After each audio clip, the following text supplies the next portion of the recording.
wish to speak during community comment, they will need to fill out a speaker form located in the lobby on the table and turn it in to Board Secretary Kim Colvin, seated at the end of the table on my left. Comments will take place during the designated community comment portion of our agenda. Before we move into tonight's agenda, I want to take a moment and introduce those seated at the table with me. To my right, we have Superintendent Degner, Directors Eystone, Eastham, and Williams. To my left, we have Vice President Abraham, Director Lingo, and Board Secretary Kim Colvin.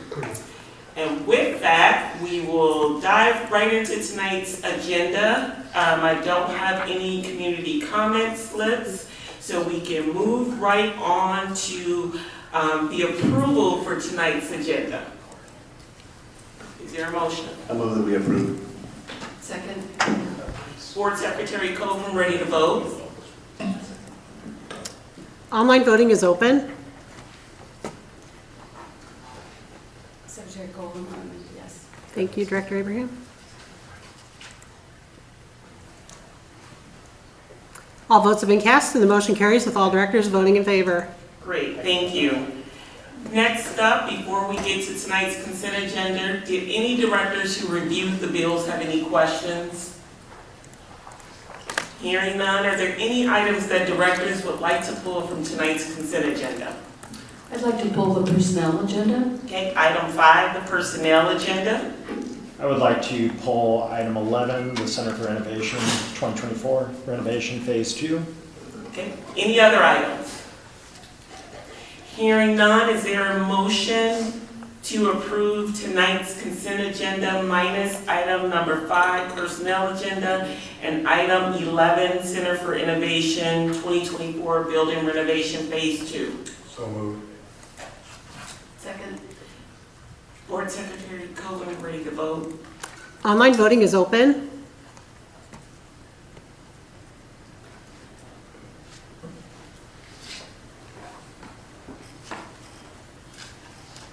All votes have been cast and the motion carries with all directors voting in favor. Thank you. That takes us to the items withdrawn from the consent agenda. First up, Vice President Abraham, the personnel agenda. Yes, I have a family member on the agenda, so I just wanted to abstain in voting. Are there any questions or discussion besides that? Hearing none, is there a motion to approve the personnel agenda? So moved. Board Secretary Colvin, ready to vote? Sorry.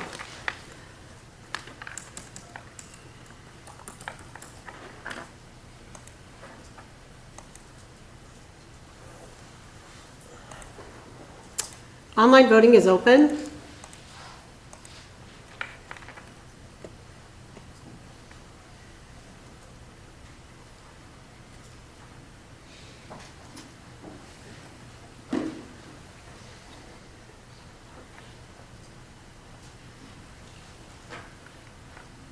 All votes have been cast and the motion carries with Directors Malone, Eastham, Williams, Lingo, and Eystone voting yea and Director Abraham abstaining.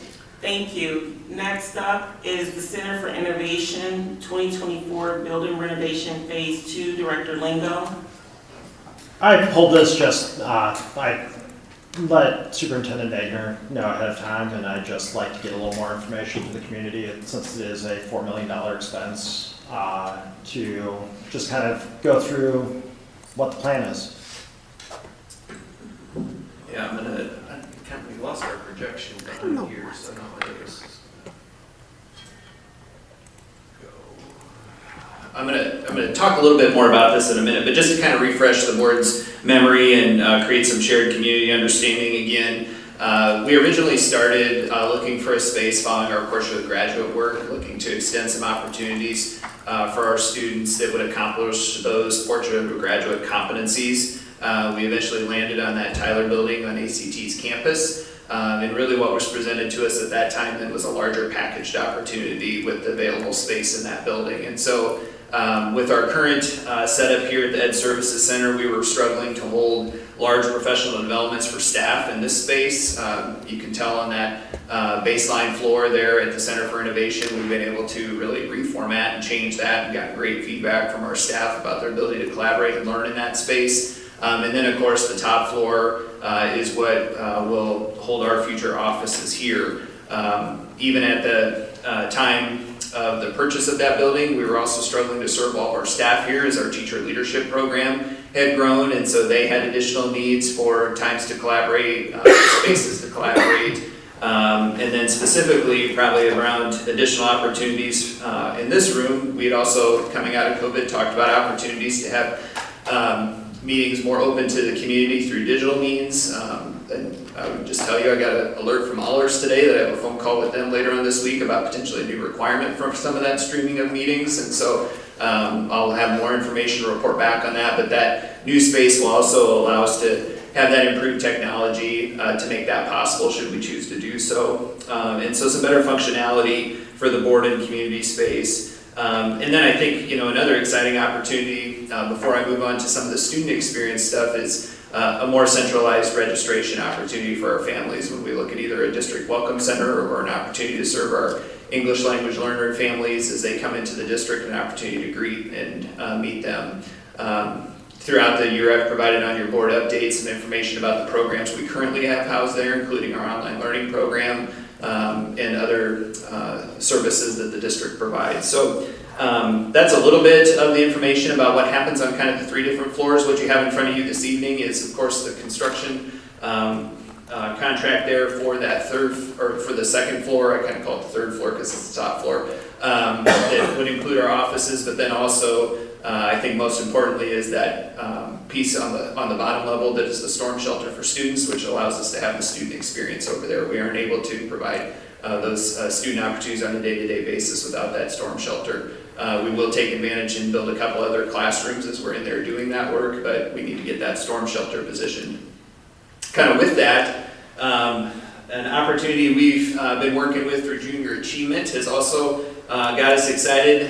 Throughout the year, I reported back to you a couple times about our team doing some of the leadership work for the Center for Innovation and some of their progress and trying to identify what student experiences we'd be able to provide at CFI.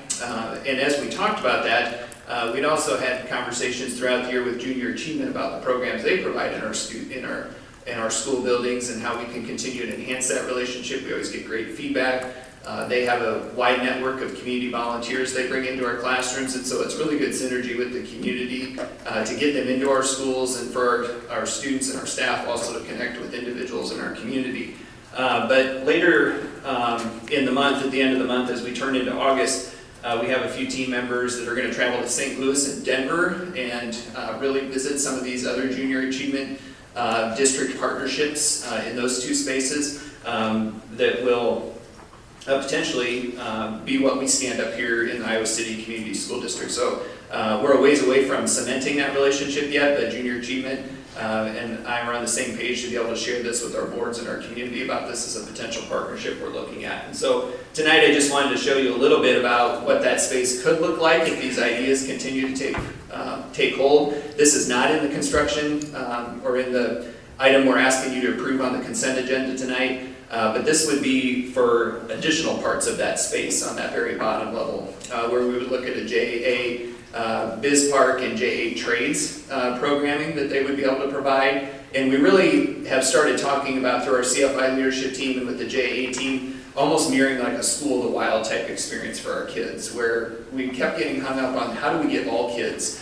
access to the Center for Innovation and all kids access to some type of an experience. And then we thought about what are some of our best experiences that we have in the district. And of course, School of the Wild pops quick to the top of the memory bank with that. And so if they were able to kind of dip in and dip out of these different experiences with Biz Park or Trades, and then this concept of a Dream Accelerator is really interesting to us. And this is what we will visit in Denver, which is really a career-based opportunity for students where they can learn about different career pathways and opportunity to dive into that deeper for an experience during the day. But to further expand on those concepts, because it's really not just those 3 programs, when we look at the JA programs, and I'll send this through to you on email, but you kind of have these elementary programs, you have middle level programs and you have high school programs. We don't necessarily do all of these right now, but these are classroom possibilities for us. We do engage in some of this work and we've continued to ramp up more of that, but these would be like the things that would happen in the classroom,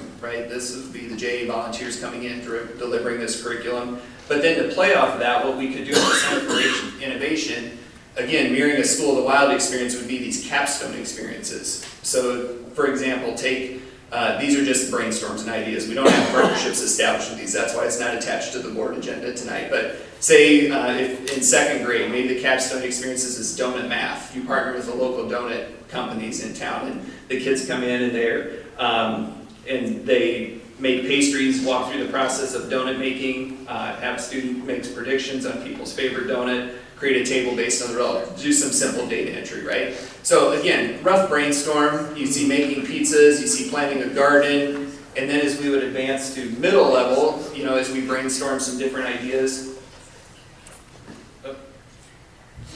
you can see things become more career focused, right?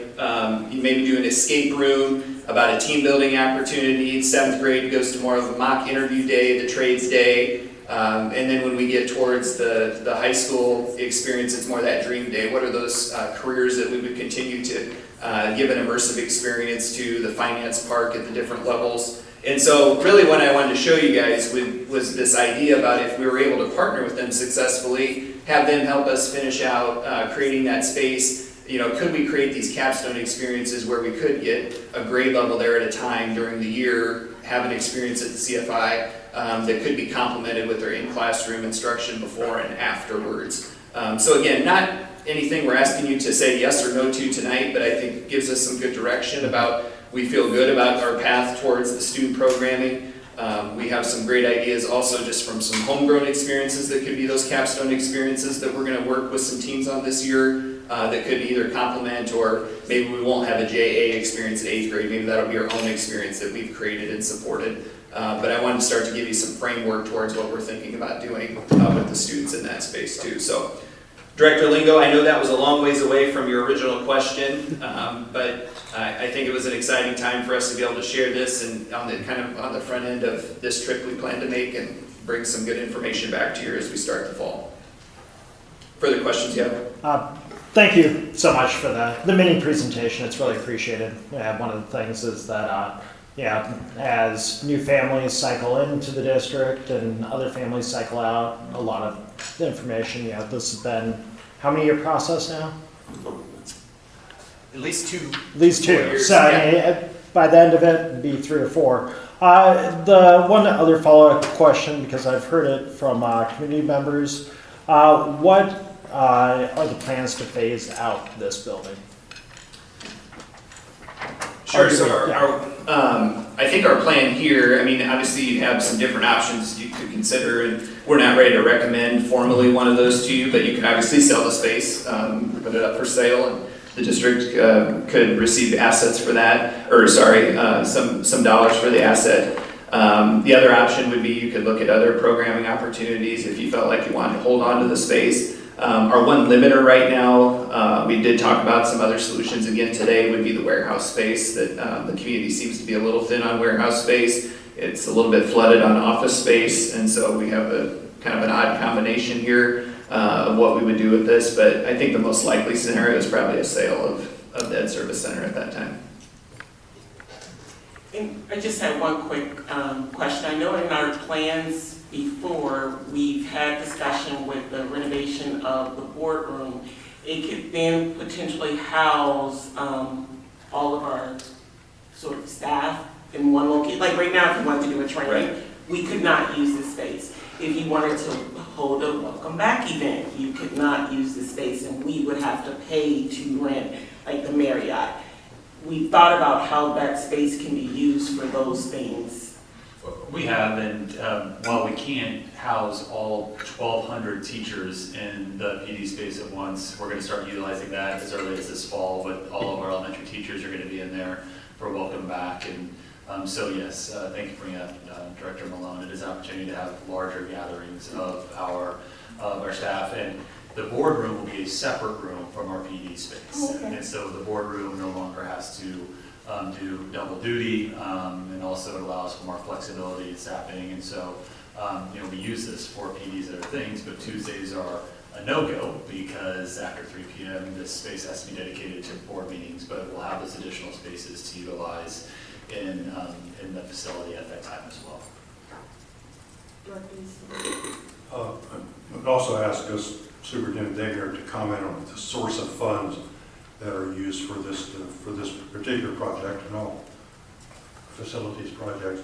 And those sources are not available for operational cost in the district.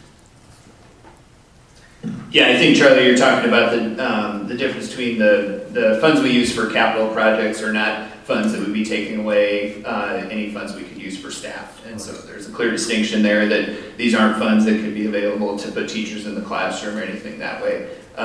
The other kind of exciting thing about the junior achievement work or partnerships we could establish there would be either existing staff members that could help deliver that programming, that wouldn't be separate standalone programming. So when you kind of consider long-term staff costs, we wouldn't be taking away resources from the building in that scenario either. Okay, thank you.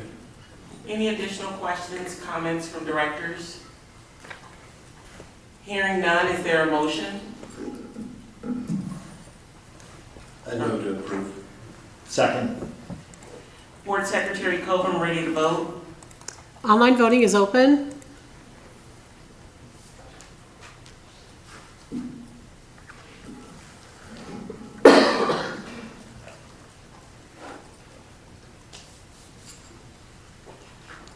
All votes have been cast and the motion carries with all directors voting in favor.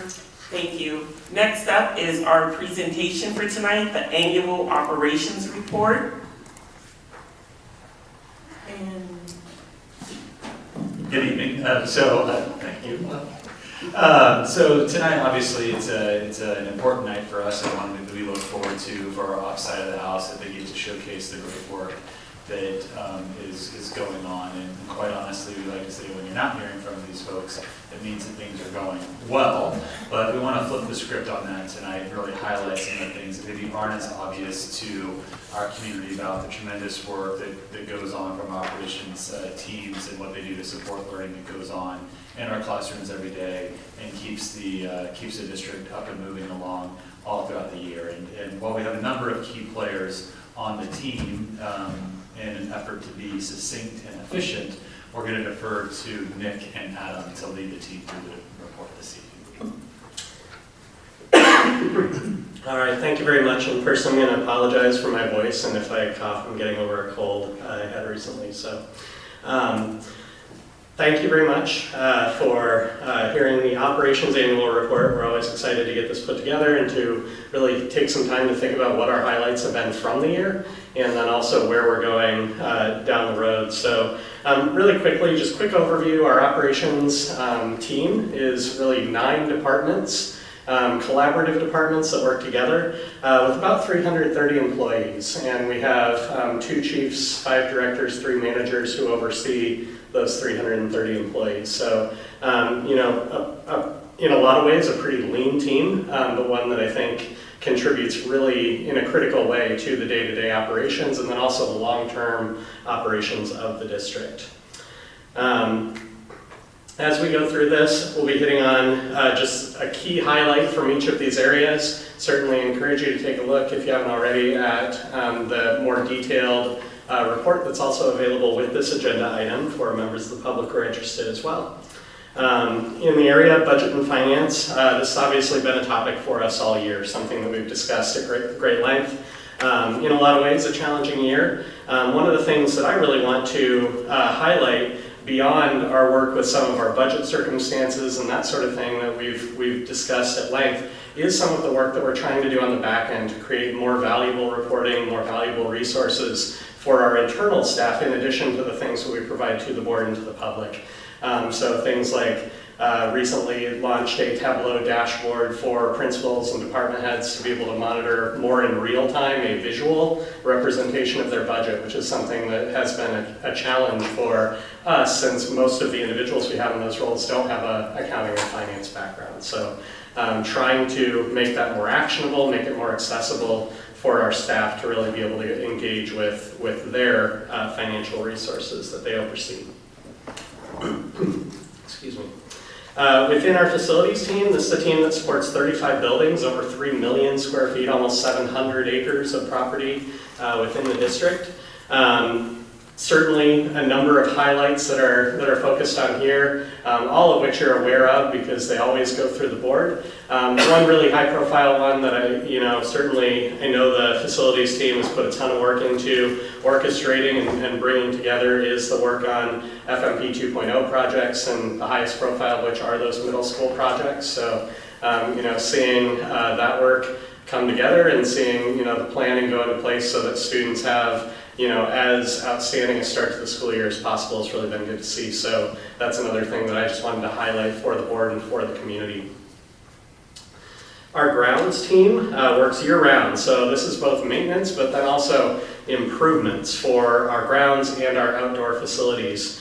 And one of the things that I wanted to highlight here, and it's something that had been recently discussed with the board as well, was those outdoor classroom spaces. Just really interesting and innovative ways to allow our students to better connect with the outdoors and to be in that more vibrant environment perhaps, and give them an opportunity to learn in new and different ways. So seeing that kind of thing take shape has been cool to see, in addition to some of these other projects, many of which again are very high profile, things that the community feels strongly about, and in a lot of ways I think ICCSD is a national leader in these areas. Community relations is an area, and credit to Kristen, credit to Allie for taking on a challenge in a new environment of school choice, a new environment where marketing of our district, branding of our district has taken off on a really new and profound element of importance. And, to a large degree, a lot of the work that's highlighted here really, lends itself to or contributes to or is part of those efforts to make sure that the community has a positive understanding of what our district provides, that the district is aware of what we're offering, and that our community then is taking advantage of those offerings. So, some tremendous work, the launch of our new website, which I think is awesome. I hope that everyone in the community has a chance to experience that and hopefully, has good takeaways from that experience. So really cool work that's happening within the community relations team.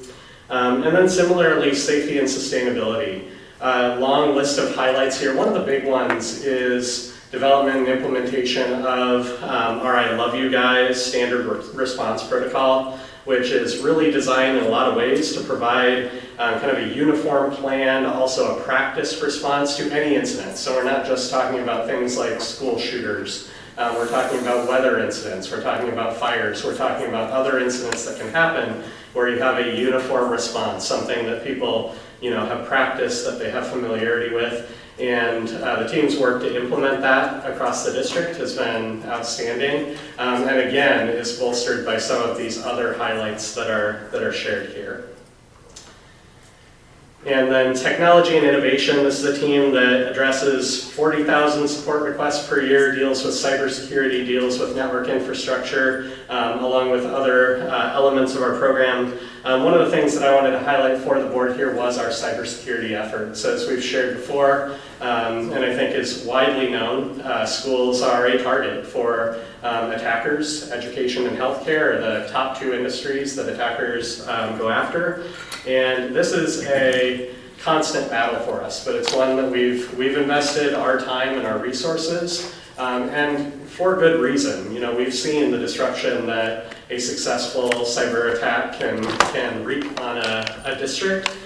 So far, we've been able to avoid those, and we are trying as to whatever extent we reasonably can to be proactive in ensuring that we'll continue to avoid having some of those consequences that we've seen other districts have to deal with. All right.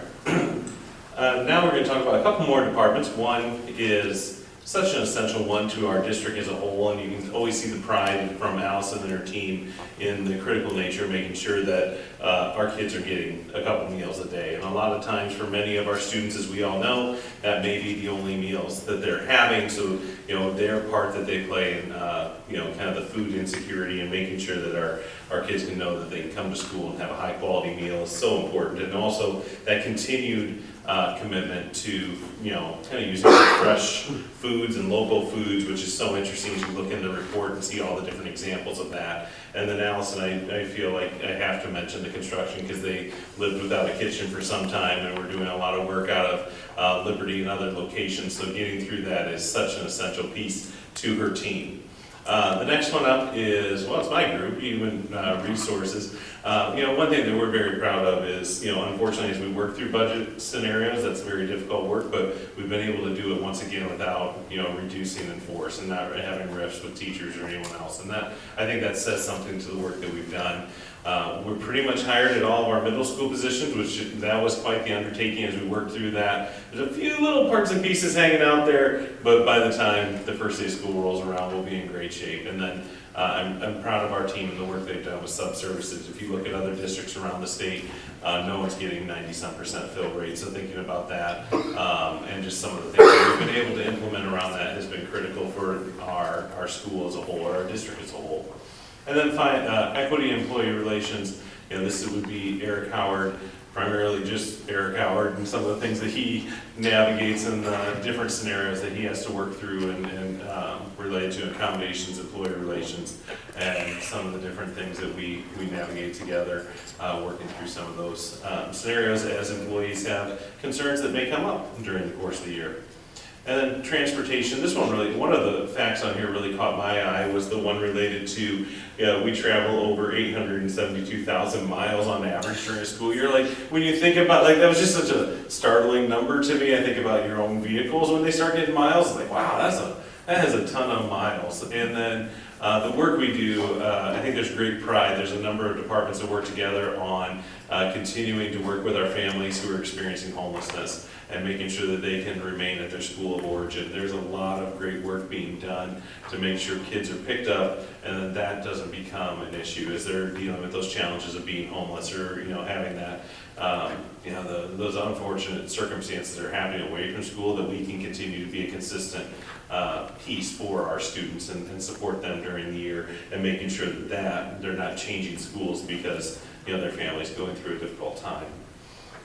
So that kind of leads us to the questions. Some of the directors are here as well to be there, but as Adam said early on, you heard Chase talk about, I mean, there's a lot of things that go on behind the scenes with these teams, and they take care of things to make sure that the schools continue to run, that the people are there, and that the stuff, all the stuff is working, even if a couple screens aren't working tonight. So we appreciate the time and the effort there, and please let us know if you have any other questions.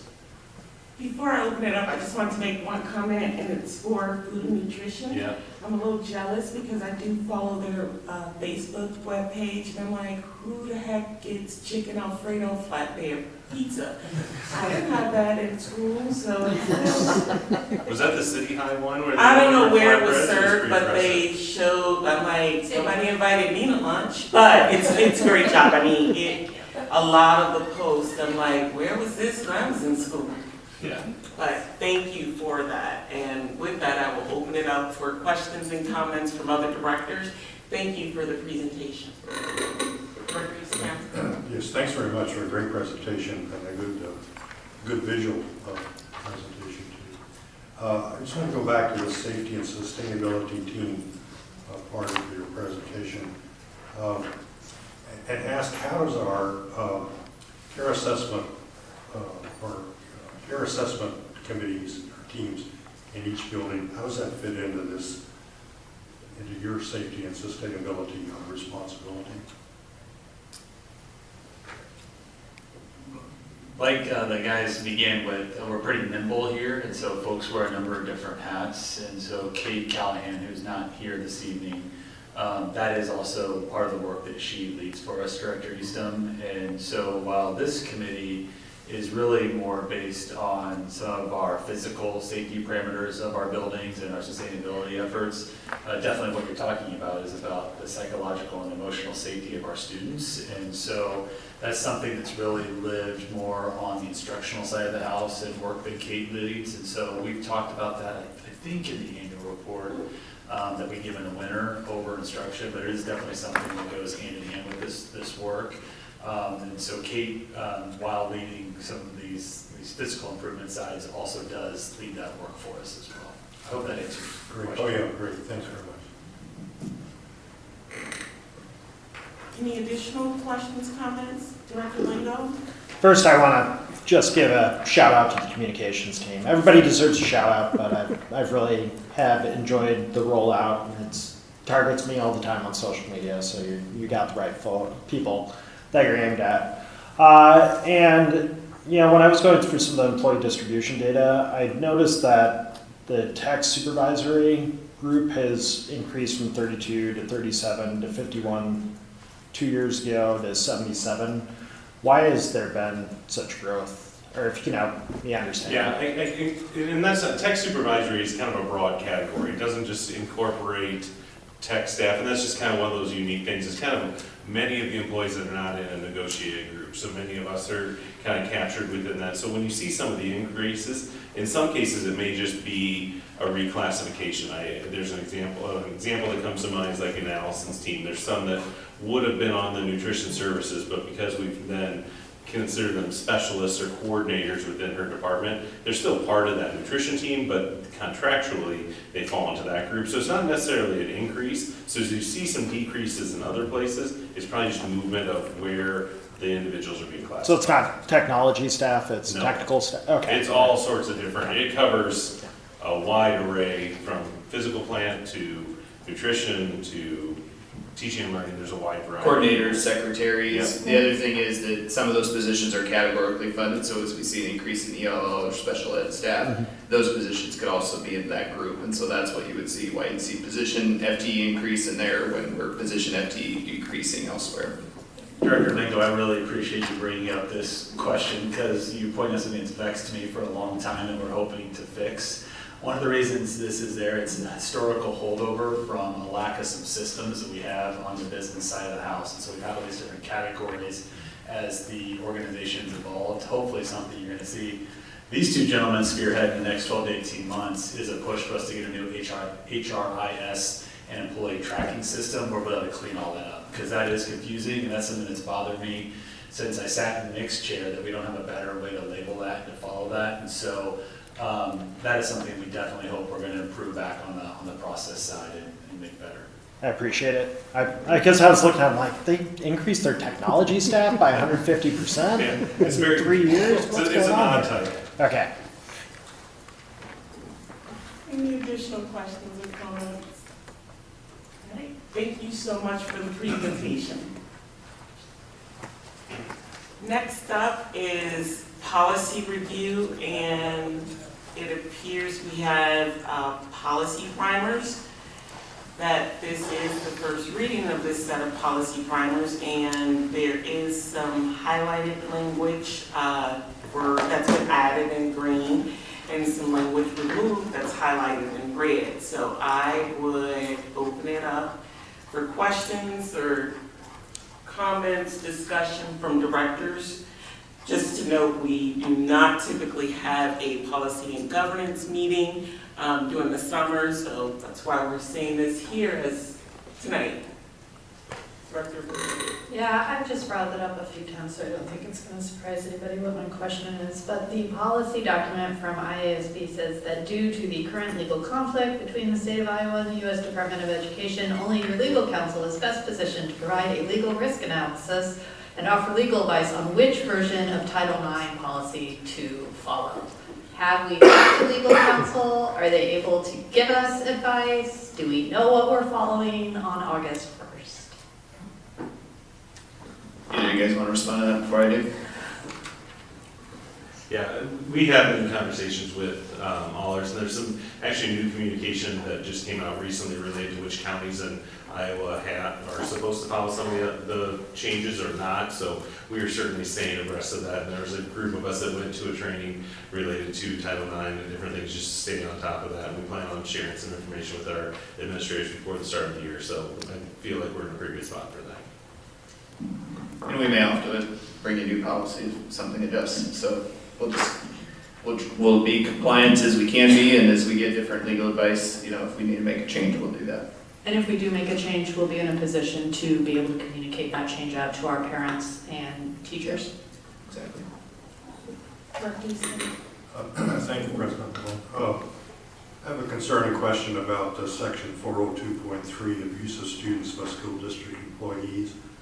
It's on page 12 of the policy primer PDF file. And the question is, the first paragraph of this section redefines in many ways the physical or sexual abuse of students description to say that physical or sexual abuse of students includes, but is not immediately limited to, sexual or physical relationships, grooming behavior, and otherwise inappropriate relationships with students, and strikes previous language, which includes the phrase inappropriate and intentional sexual behavior. My concern is the inclusion of grooming behavior in the definition of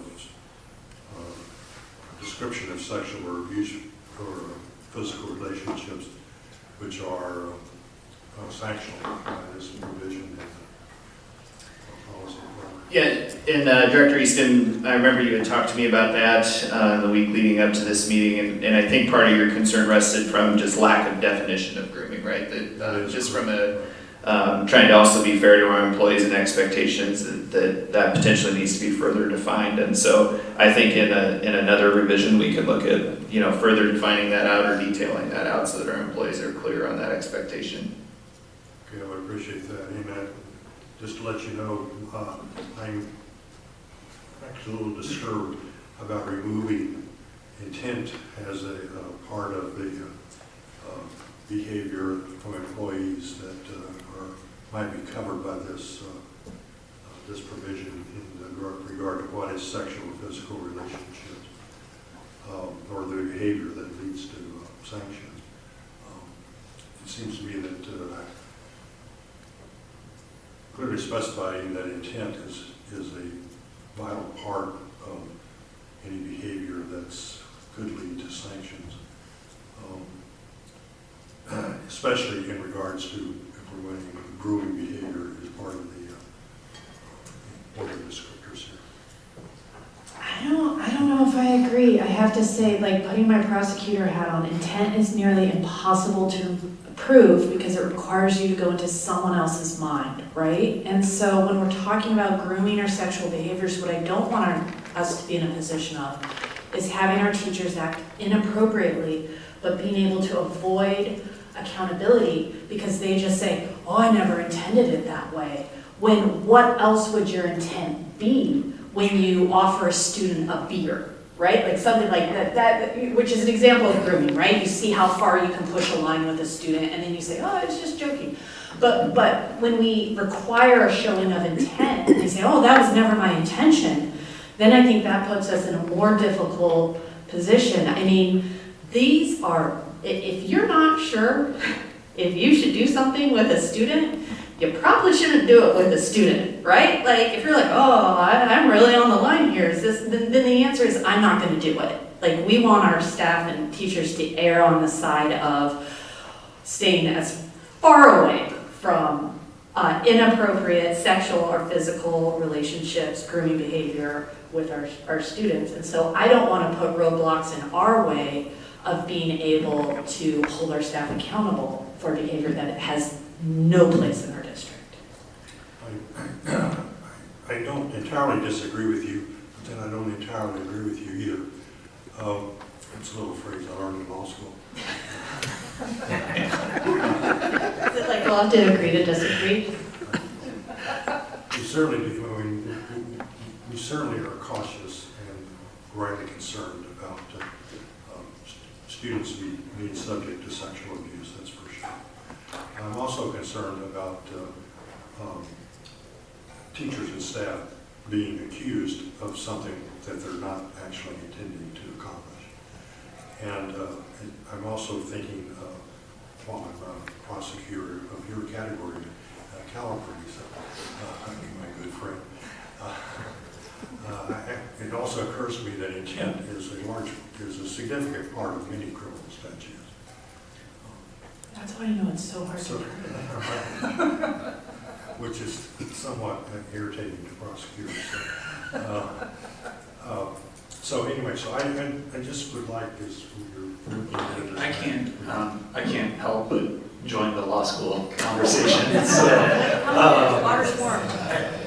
Well, and Director Easton, I get what you're saying, and I would say that, not to argue with Director Williams, but also it's not necessarily just about this policy, that we do have safeguards in place to help protect our employees as well, and we would find those in the procedures and the regulations that Director Howard would have through equity and employee relations, through the protections we have in our negotiated agreements about how we conduct those investigations. So simply because a student or a parent would claim that an employee violated this policy doesn't mean that there wouldn't be a number of steps that we would have to follow procedurally and substantively before any sort of decision on that would be made. And so I can see both of those points, but I also think, okay, we don't look at this in a vacuum. This is just a set of rules that then we have to enforce through the other policies and processes that we have available. And so while the safeguards I think you're speaking to aren't apparent in this policy, I believe we do have those in other places where we can help protect false accusations against staff members. well, that would be great if we can assure staff that is available to them. And not specific to this allegation, right? But I just think of how we conduct our investigations overall when we look at those processes that are outlined in other areas. Procedural safeguards to make sure that we're able to do the due diligence we need before we make any sort of decision on an employee's conduct. And quick question, we have our next policy and governance meeting on August 27th. So we could go into a further conversation to hammer out some of those concerns and questions that both Director Eastham and Williams had tonight. That probably would be best. I think we can obviously easily follow up with legal counsel too, and just ask about why intent was, struck from this proposed code and see if they have anything different to recommend to us, but we can continue the conversation there for sure. Great. I appreciate that very much. Thank you. Yep. All right. Oh, go The ahead. one, and this can go to that meeting as well, but a little more discussion on the changes to the truancy and compulsory attendance policy, because I think those are some, if I can remember correctly from the legislative session, there are some pretty big changes happening on that front, and how we can best let the community know about those changes. Yeah, agreed. Yeah, that was a big legislative change for sure. I see a lot of edits to the policy there to be compliant with that. Great. Thank you. That takes us to our first discussion item for tonight, which is cell phones.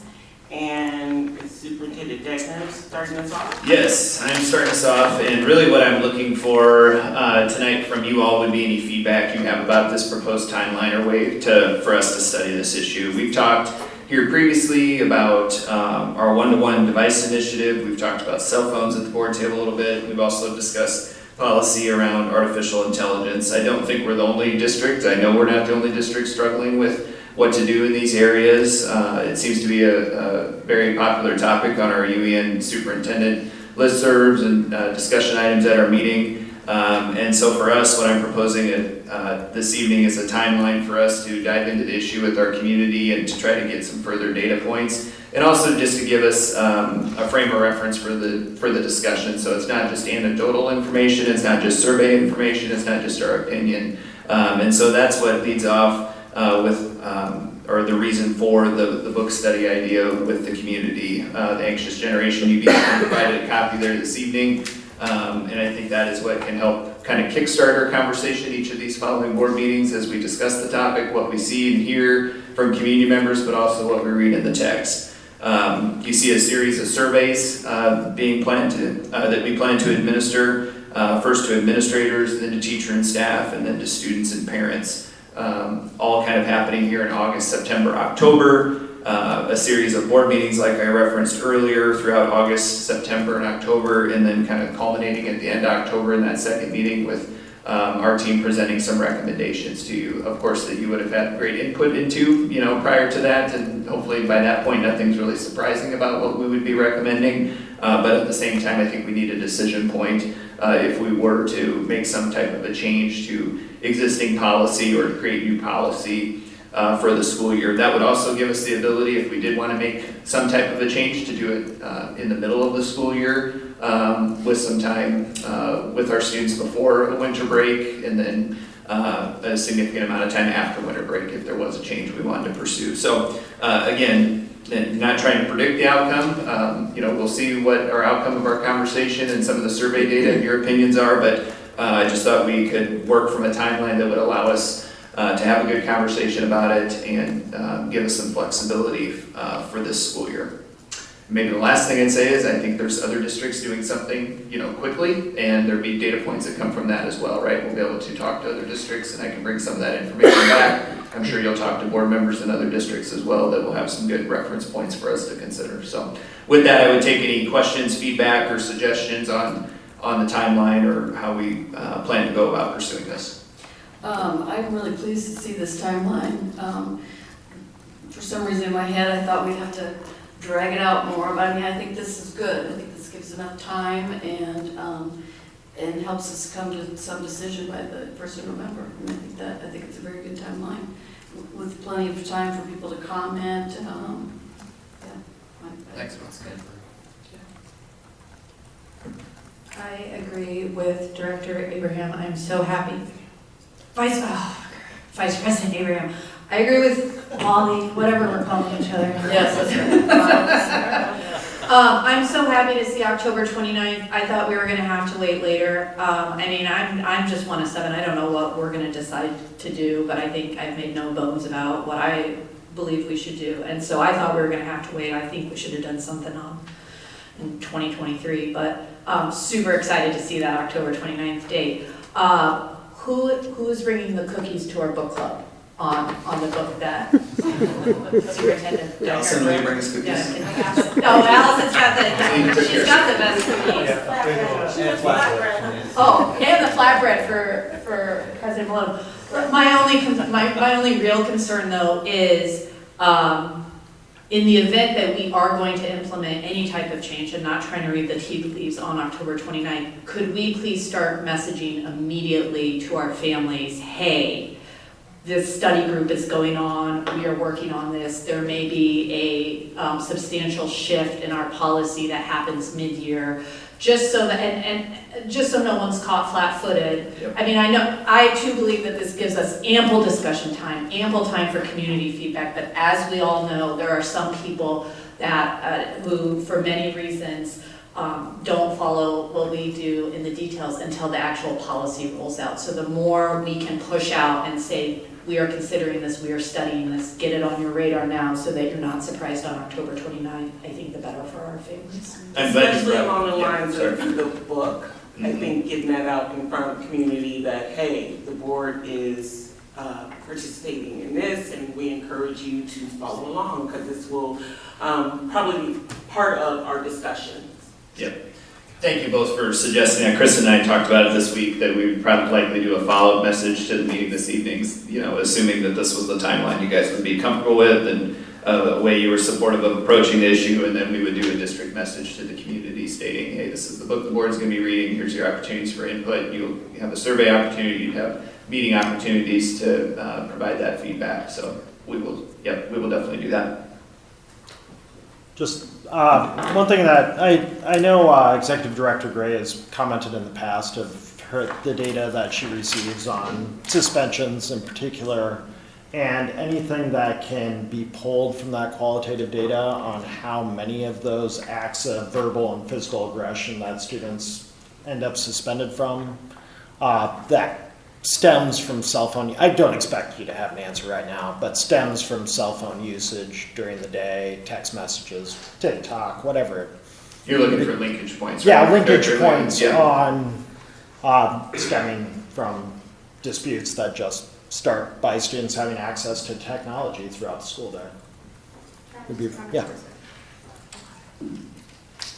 In transparency, we may have to change up how we're tagging those. Does that make sense? Yeah, Because a lot of incidences, the focus would be on the violence and not, you know what I'm saying? Yeah, The yeah. details would be there, but we wouldn't necessarily categorize it under like, cell phone wouldn't come up if we were to pull that data. Does that make sense? So we'll talk through that and see how we can kind of try to track some of that. I think one like data point we could try to get out of some of the, even the way we ask the survey questions of administrators or even teachers would be to establish a linkage between that about how, maybe generalized misbehavior that you see in your classroom or you see in your school is linked to, an issue that started online somewhere. I think that would be, it's a little more anecdotal, and it's probably not as hard and fast as a behavior referral, but at the same time, there's probably also a data point we can develop there through the surveys. And I do think just anecdotally, you'd see a really high percentage of our staff, relate that most of those conflicts start there. So I think we could build that into the survey. So I'm okay with the timeline. I do think there's some intentionality with some of the other places that have decided over the summer that they're going to do it, and there's the expectation when kids are coming back in the fall, it's already done. And so the mid-year change is a little scary to me because we haven't set an expectation. Doing that in the middle is a little tough. And the longer the timeline is, this does feel fairly short, but the longer it is, the more time we have to waffle on it and go back and forth and maybe not end up getting somewhere. So I have a little bit of concern about extending it too long. But the big takeaway that I would want to have in my head, as the science guy, I always, when you make these changes, it's important to go back and say, okay, did it work? Or what is working, what's not working? And I would like to see what the plans are after you do it to determine that it's successful, right? We're having positive impact by whatever change we put into place. And if we're not seeing it, how do we go back and try something different? Like the kind of review cycle, I think that needs to be part of it.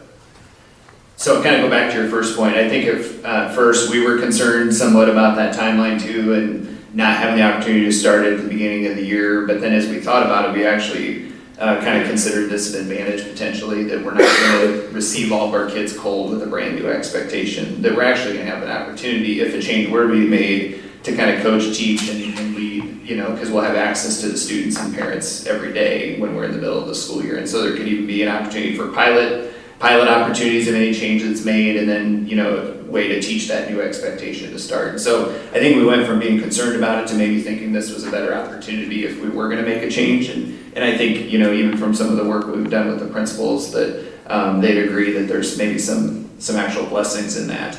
And then second, remind me your second question there, Sean. The review cycle of efficacy of a... Oh, sure, and that was I would say that relates to a discussion point we had today too, about making sure we're clear on the problem we're trying to solve as we get into some of these. Okay, what is the issue that we're actually trying to fix? And then what are our success criteria, right, for that? And I think that's part of what we'll establish as we have some of these conversations with you guys, and be interested to know, okay, what's the problem you feel like we're trying to fix? What do our parents want fixed? What do our staff want fixed? And then how do we measure, if that is successful, or if we're seeing that experience change? Should we make a change in policy?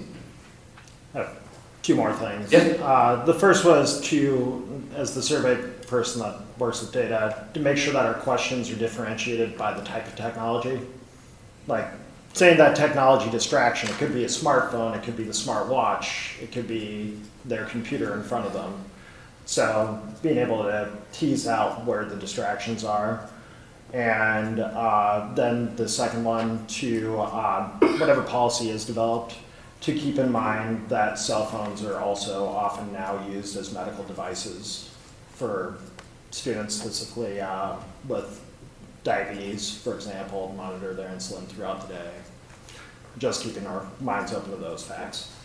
I think that the second point you make is a little bit further down the road on where we would land, but the first one is kind of interesting. The author mentioned some of that in the book about how they classified the technology, and so that'd be an interesting one for us to consider as we write the questions about, okay, how do we encapsulate that or get different responses? Because we also know survey responses, depending on how we write the questions, how long what type of responses we'll get, the feedback we'll get and turn around, but I do think it's a good point, Director Lingo, about making sure we're clear on what we're asking and what, again, back to the problem we're trying to solve, we want to make sure some of those questions are aligned to that as well.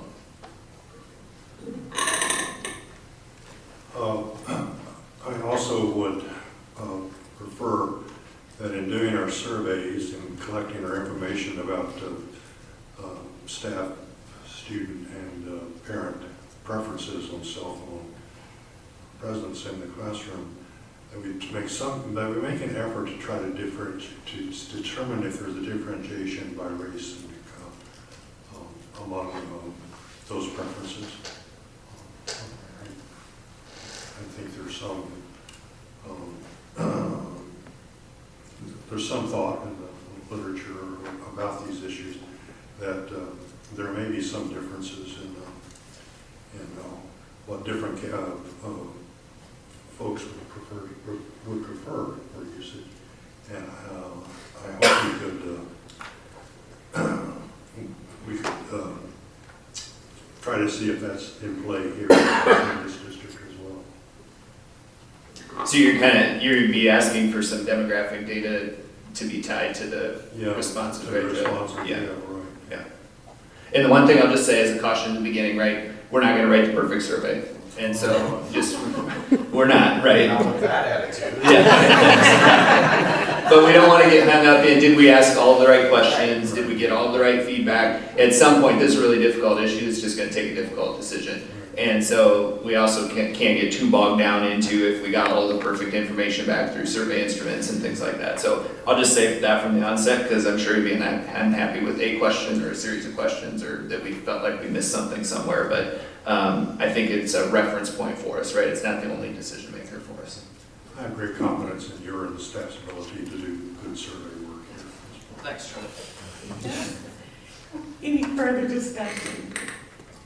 All right. Thank you so much for that timeline.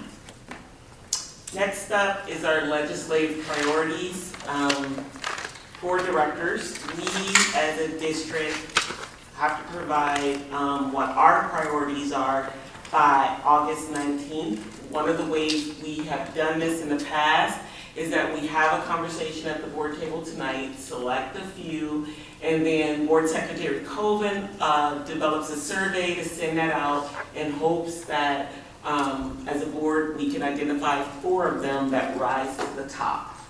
With the document that's attached, the resolution's priorities begin on page 14. After having reviewed those, I can just remind you of what those priorities were last year. It was preschool, teacher, professional development and retention, mental health, and private school.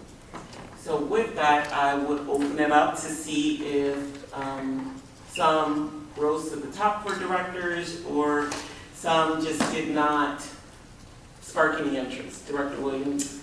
Preschool, again, rose to my top as it did last year. I believe they're calling it early childhood now in this document, but I would put that on the table for one for us to consider.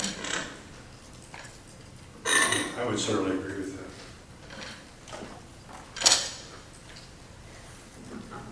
Though, with the way things stand in the state legislature, I don't know if we'll get much movement out of it. I would still want to have private school and the voucher system towards the top. Or, as one of the top options, especially with just trying to get some sort of transparency at the very least, that they have the same data reporting requirements that we have as public schools. Mental health continues to be a big interest for me.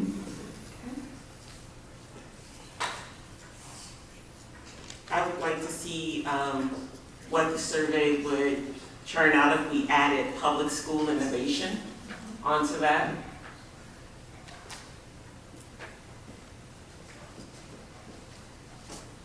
Remember, guys, we're going to do a survey so we can have more. That's the problem. I like all the things. I want all the things.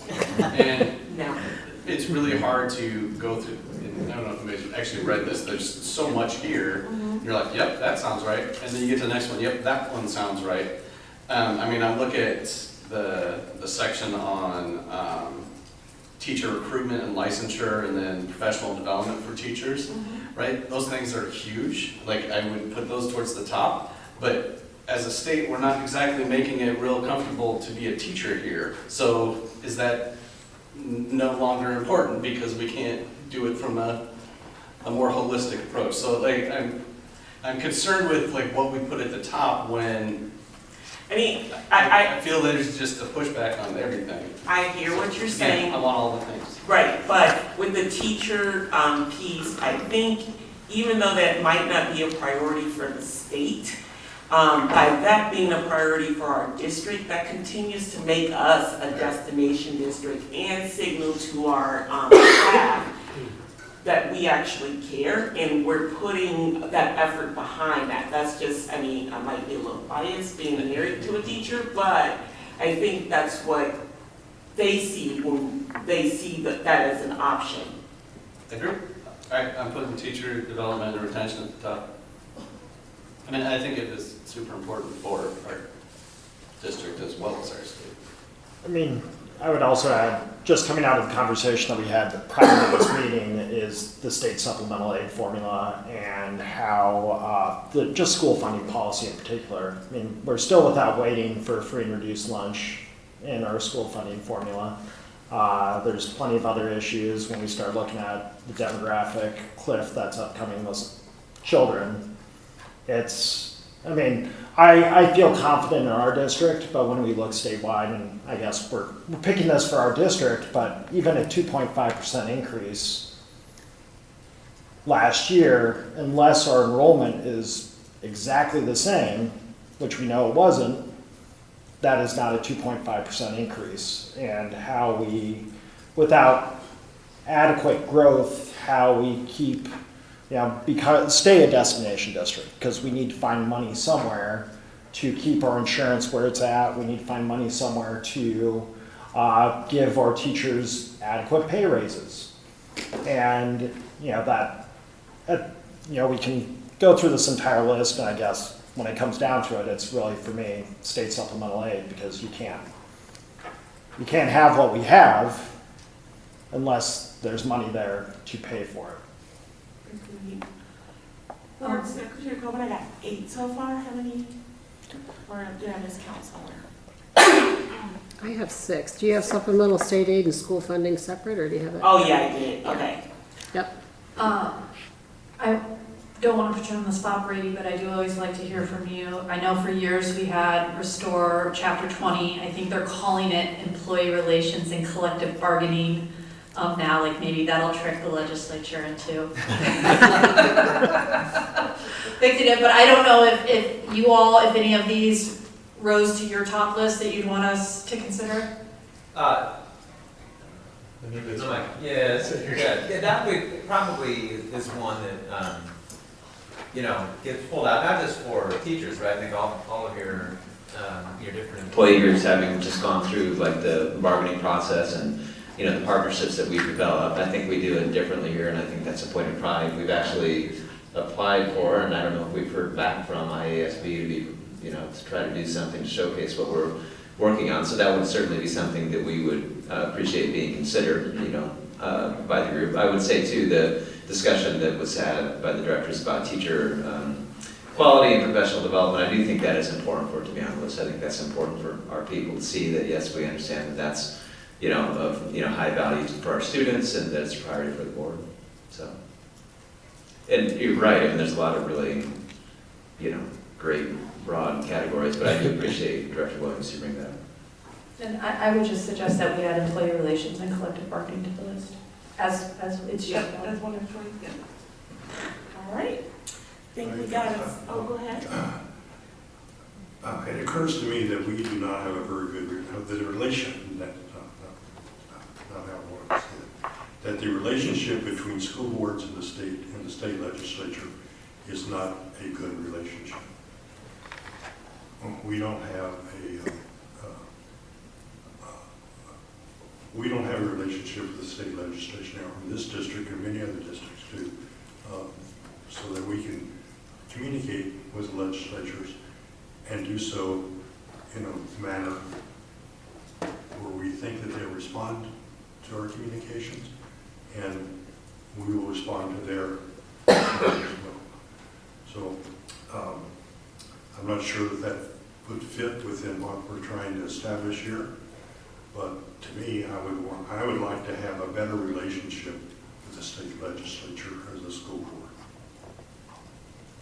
And Director Easton, which one was that? That's what I said, I don't know how. Oh, okay.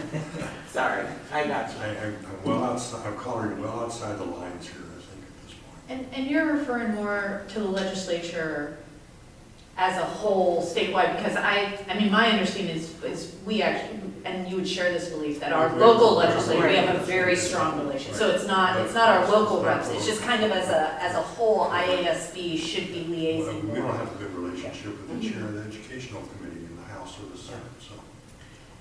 And I think I believe they put out at the, I'm sorry, I'm losing my train of thought. At the actual convention, there is a portion, if you're the delegate, where you can actually introduce a resolution from the floor and see if you can get backing on that. Just volunteered you there. Sure would. It's like Charlie's going tonight early.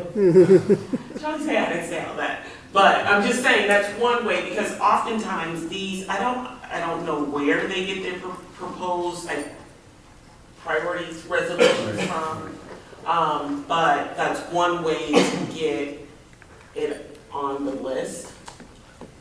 Sure, it might be good. I mean, I would expect, I would want to have agreement among the full. Right, and I mean, even if it wasn't you, I think as a board, we could agree at, as we're picking our delegate and give them instructions that we would like for you to propose this and help them craft what they would propose, not just throw whoever that delegate is out to the wind and say, just get up and say whatever's in your heart. That doesn't work.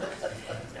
So that is something when we get to the delegate assembly, we should probably have a conversation about. Okay, I see what you're saying, sure, right. Yeah, I think the closest thing that's in this list here is sort of the local accountability decision-making, but it's more adversarial than it is collaborative. Right, and and that's what I just think. let us do our own thing. I do think it does draw on we're all elected officials, and we're the elected officials closest to our district, and kind of develop that type of dialogue versus you're elected and you're sitting in Des Moines, you don't know what's happening here. Mhm. So that's it's, like I said, it's the closest thing to what Charlie's saying in Right. this list anyway. And again, I would like- revisions are also accepted at the delegate assembly. Now she's volunteering. You see what she did there? Apparently, if any of us talk right now, she's gonna volunteer to be a delegate. But no, I was just offering helpful information so that way we can consider as we pick the delegate. Yes, right. Okay. Are there any others? Okay, so Board Secretary Colvin and Director Peterson, I believe, will coordinate to get a survey out to us so we can see the results on the next agenda.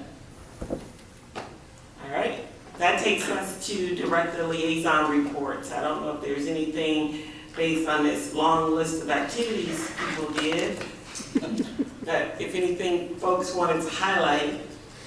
I know Just because I haven't done this in a while, I've done one thing, it's on there, the joint entities meeting. I just really wanted to highlight they gave a nice presentation on the little pop-up rail service, passenger rail service, and that report was great, and I'm really excited to see what they can do with it. I happen to have another meeting, not as a board director, but as a person, with some folks at the North Liberty Food Pantry as they're building a new pantry right next to the rail line, and they've already been in talks to have a stop for this passenger rail line right next to the food pantry. And so I think there's just a lot of opportunity there. So I'm just really excited to see where that goes. And it was a great little report. Yeah. Great. Director, you? No. Okay. And that brings us to agenda setting. It's not on here, but I will send an email as a reminder. We will take our new board photo right before this meeting at 5:45 in boardroom here. So, but I will remind you, but I'm saying it now for the record, dressed accordingly because the picture is left up until one of you resigns or gets kicked off. And so no ops committee on the 13th? We're still not back into I don't think so. No, I was gonna propose that we probably just have a work session to follow up on some of that conversation from this evening. During the regular meeting, I think we would try to address questions you guys have sent us about F&P through email, and then probably have that on the next meeting to ask for your support, unless we hit a snag there, and then also the cell phone follow-up conversation. So those were kind of the three things I had in my head, but we'll probably do a work session in lieu of operations, is what I'd say. So still a 5 p.m. Yes, still Yeah, 5 yes, PM, we and should we'll take plan the for- elementary configuration. Yes. All right, anything else? Hearing none, I would entertain a motion to adjourn. So moved. Second. All those in favor? Aye. Aye. Aye. Meeting is adjourned. Thank